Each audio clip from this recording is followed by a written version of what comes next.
อน้อมนมัสการพระเทลานุเทระที่เคารพสูง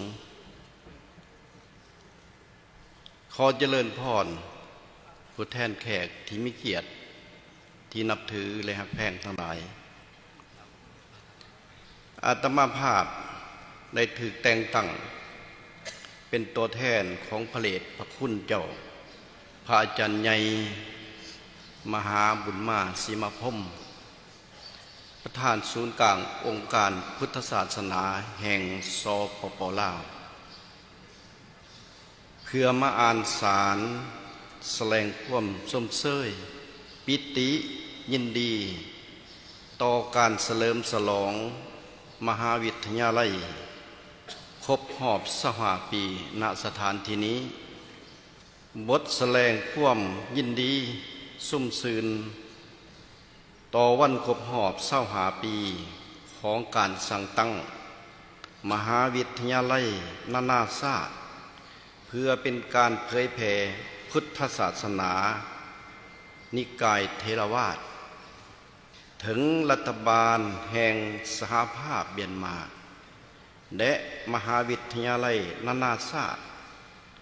เพื่อการเผยแผ่พุทธศาสนานิกายเทรวาทนี้อาตมารู้สึกดีใจและเป็นเกียรติอย่างยิ่งที่ได้รับการนิมนต์จากทางมหาวิทยาลัยเพื่อให้เขาร่วมงานเฉลิมฉลองวันครบรอบ25 ปีการสั่งตั้งในมื้อนี้ขอแสดงความปิติยินดีอย่างจริงใจต่อเหตุการณ์อันยิ่งใหญ่อันสำคัญของ25 ปีมหาลัยที่มีผลสำเร็จในการเผยแผ่พระพุทธศาสนาอย่างแท้จริงแก่ชาวโลกมหาวิทยาลัยนานาชาติเพื่อการเผยแผ่พระพุทธศาสนานิกายเทรวาทได้เป็นแหล่งความรู้และที่พักผ้าอาศัยที่เต็มไปด้วยความเมตตาจิต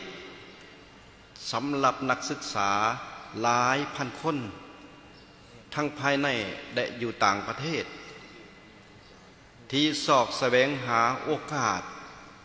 อันมีค่าเพื่อเจาะลึกในการศึกษาและปฏิบัติตามคำสอนอันแท้จริงของพระพุทธเจ้านอกนั้นมหาวิทยาลัยแห่งนี้ก็เป็นแสงสว่างเยื่องทางและเป็นบ่อนก่อสร้างทรัพยากรมนุษย์ก่อสร้างแรงบันใจของพระพุทธเจ้าเรียกรวยความปรารถนาอันบรรลุถึงเป้าหมายสูงสุดคือนิพพานอาตมาแสดงความซาบซึ้งจริงใจต่อผลงานและความสำเร็จของมหาวิทยาลัยที่มีต่อพุทธศาสนาเทรวาทสายพัวพันต่อโลกปัจจุบันขอแสดงความรู้บุญคุณต่อความพยายามและความเสียสละสูงของรัฐบาลสหภาพเมียนมาบรรดาคณะการพนักงานและศิษยานุศิษย์เก่าของมหาวิทยาลัยที่ได้เฮ็ดให้สถาบันแห่งนี้ประสบผลสำเร็จและเป็นที่ภาคภูมิใจของชาวพุทธศาสนาในทั่วโลกอาตมาเองในนามอาตมาเองบ่สบายบ่มีเวลามาร่วมและได้แต่งตั้งให้พระสงฆ์เป็นตัวแทนเขามาร่วมในงานครั้งนี้ด้วยท้ายสุดนี้อาตมาขอขอบใจสำหรับการนิมนต์และความเอื้อเฟื้อเผื่อแผ่ในการเฉลิมฉลองวันครั้งนี้ถึงมีความหมายความสำคัญและในท้ายที่สุดขอให้กองประชุม จงประสบผลสำเร็จอันสูงรวยความเมตตาจิตจากพระอาจารย์ใหญ่มหาบุญมาศรีมาพรหมประธานศูนย์กลางองค์การพุทธศาสนาสัมพันธ์แห่งสปป.ลาวขอขอบใจ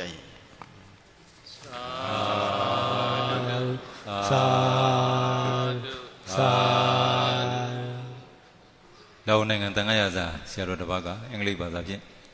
เปลี่ยนสูบินในมันอยู่ที่ลิมิตสภาพเพี้ยนชาวท่าบาร์เบีย Homage to the Triple Jam, respect to the most venerable Mahasangha and distinguished guests. I have been assigned by His Holiness Mahabun Masi Maphum, the President of Center Buddhist Fellowship Organization of Lao PDR, as well as representing the delegations of Buddhists from Lao PDR. May I take this opportunity to read out the congratulatory message of Lao Shankaracha. Congratulatory message for Silver Jubilee of ITBMU to the government of the Republic of Myanmar and International Theravada Buddhist Missionary University. I am delighted and honored to receive your kind invitation to attend the Silver Jubilee celebrations of International Theravada Buddhist Missionary University on the 9th December 2023. I sincerely congratulate you on this remarkable milestone of 25 years of excellence to propagating the ultimate teaching of the Buddha to the world. ITBMU has been font of the knowledge and the home of loving kindness for thousands of students from home and abroad who seek the golden opportunity to delve deeply into study and practice of the Buddha's authentic teaching. ITBMU has also been beacons of light and source of inspiration for many people who aspire to follow the noble path of the Buddha and attain the ultimate goal of Nibbana. I am very impressed by the achievements and contributions of ITBMU in the field of Theravada Buddhism and its relevance to the modern world. I appreciate the efforts and dedications of the government of the Republic of Myanmar, faculty, staff, and alumni of ITBMU in marking of this institution of success and a prize of Buddhist community. I cannot come in a person to attend the Silver Jubilee celebration, witness of the glorious history and the bright future of ITBMU. I have a senior venerable represent me and Lao Sangha to attend your events on my behalf. Thank you for your invitations and hospitality.